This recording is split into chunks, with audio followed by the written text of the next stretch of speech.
고린도전서 7장 1절에서 24절 말씀. 너희가 쓴 문제에 대하여 말하면 남자가 여자를 가까이 아니함이 좋으나 음행을 피하기 위하여 남자마다 자기 아내를 두고 여자마다 자기 남편을 두라.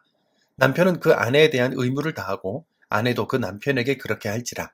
아내는 자기 몸을 주장하지 못하고 오직 그 남편이 하며 남편도 그와 같이 자기 몸을 주장하지 못하고 오직 그 아내가 하나니 서로 분방하지 말라. 다만 기도할 틈을 얻기 위하여 합의상 얼마 동안은 하되 다시 합하라. 이는 너희가 절제 못함으로 말미암아 사탄이 너희를 시험하지 못하게 하려 함이라. 그러나 내가 이 말을 함은 허락이요 명령은 아니니라. 나는 모든 사람이 나와 같기를 원하노라. 그러나 각각 하나님께 받은 자기의 은사가 있으니 이 사람은 이러하고 저 사람은 저러하니라. 내가 결혼하지 아니한 자들과 과부들에게 이르노니 나와 같이 그냥 지내는 것이 좋으니라. 만일 절제할 수 없거든 결혼하라. 정력이 불같이 타는 것보다 결혼하는 것이 나으니라. 결혼한 자들에게 내가 명하노니 명하는 자는 내가 아니오 주시라. 여자는 남편에게서 갈라서지 말고 만일 갈라섰으면 그대로 지내든지 다시 그 남편과 화합하든지 하라. 남편도 아내를 버리지 말라. 그 나머지 사람들에게 내가 말하노니 이는 주의 명령이 아니라 만일 어떤 형제에게 믿지 아니하는 아내가 있어 남편과 함께 살기를 좋아하거든 그를 버리지 말며 어떤 여자에게 믿지 아니하는 남편이 있어 아내와 함께 살기를 좋아하거든 그 남편을 버리지 말라. 믿지 아니하는 남편이 아내로 말미암아 거룩하게 되고 믿지 아니하는 아내가 남편으로 말미암아 거룩하게 되나니 그렇지 아니하면 너희 자녀도 깨끗하지 못하니라. 그러나 이제 거룩하니라. 혹 믿지 아니하는 자가 갈리거든 갈리게 하라. 형제나 자매나 이런 일에 구애될 것이 없느니라. 그러나 하나님은 화평 중에서 너희를 부르셨느니라. 아내된 자여 내가 남편을 구원할는지 어찌 알 수 있으며 남편 된 자여 내가 내 아내를 구원할는지 어찌 알 수 있으리요. 오직 주께서 각 사람에게 나눠주신 대로 하나님이 각 사람을 부르신 그대로 행하라. 내가 모든 교회에서 이같이 명하노라. 할례자로서 부르심을 받은 자가 있느냐 무할례자가 되지 말며 무할례자로서 부르심을 받은 자가 있느냐 할례를 받지 말라. 할례 받는 것도 아무것도 아니요 할례 받지 아니하는 것도 아무것도 아니로되 오직 하나님의 계명을 지킬 따름이니라. 각 사람은 부르심을 받은 그 부르심 그대로 지내라. 내가 종으로 있을 때에 부르심을 받았느냐 염려하지 말라. 그러나 내가 자유롭게 될 수 있거든 그것을 이용하라. 주 안에서 부르심을 받은 자는 종이라도 주께 속한 자유인이요 또 그와 같이 자유인으로 있을 때에 부르심을 받은 자는 그리스도의 종이니라. 너희는 값으로 사신 것이니 사람들의 종이 되지 말라. 형제들아 너희는 각각 부르심을 받은 그대로 하나님과 함께 거하라. 아멘. 오늘 우리가 함께 묵상할 고린도전서 7장은 흔히 결혼 세미나라고 불리는 본문입니다. 그런데 이 말씀을 올바르게 이해하기 위해서는 먼저 바울이 처했던 두 가지 배경을 알아야 합니다.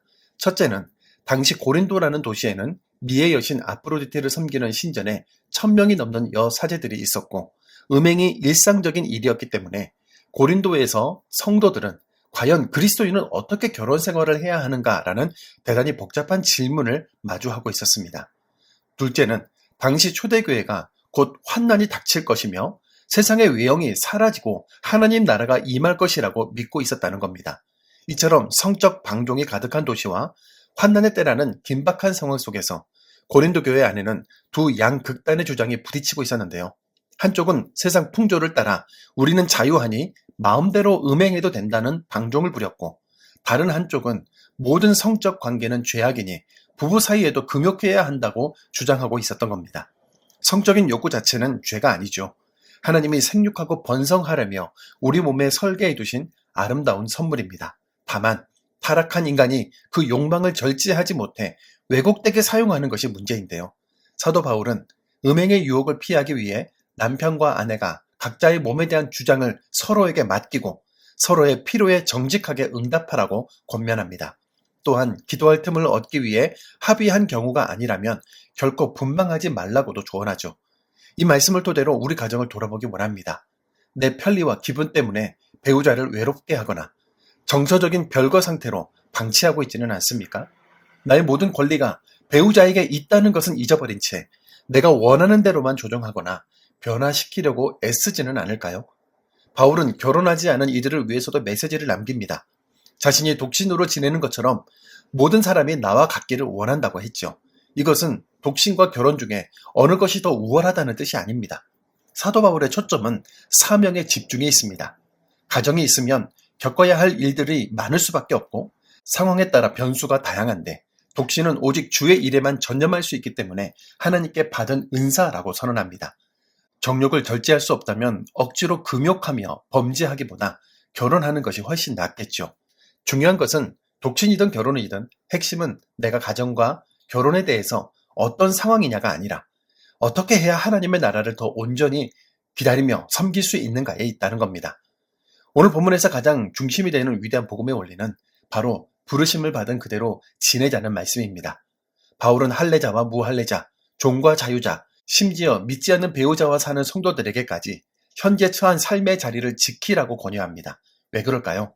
주님께서 각 사람에게 맡겨주신 삶의 위치가 바로 하나님이 그를 부르신 소명의 자리이기 때문입니다. 우리는 흔히 내가 직장을 바꾸면, 내 형편이 더 나아지면, 가정 상황이 좋아지면 주님을 더 잘 섬길 수 있다고 생각합니다. 그러나 주님은 말씀하십니다.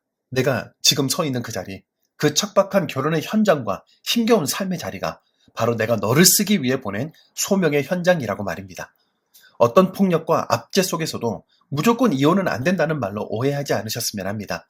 어떤 결정을 내리기 전에 내가 서 있는 그 자리를 영적으로 해석할 수 있을 때 그곳이 바로 예배의 초소가 되고 하나님의 영광이 임하는 성전이 된다는 겁니다. 우리의 결혼 생활도, 직장 생활도, 때로는 남들에게 말하지 못하는 곤고한 삶의 형편도 모두 우연히 주어진 것은 아닙니다. 그것은 하나님께서 우리에게 허락하신 소명의 자리입니다. 그러니 가정 안에서는 배우자를 존중하고 신뢰함으로 한 몸의 은혜를 지켜내고 일터와 삶의 현장에서는 죽게 하듯 성실함으로 하나님의 살아계심을 증거합시다. 나를 부르신 그 자리에서 묵묵히 순종하여 우리의 평범한 일상을 하나님 나라로 바꾸어가는 신실한 그리스도인이 되기를 주님의 이름으로 축복합니다.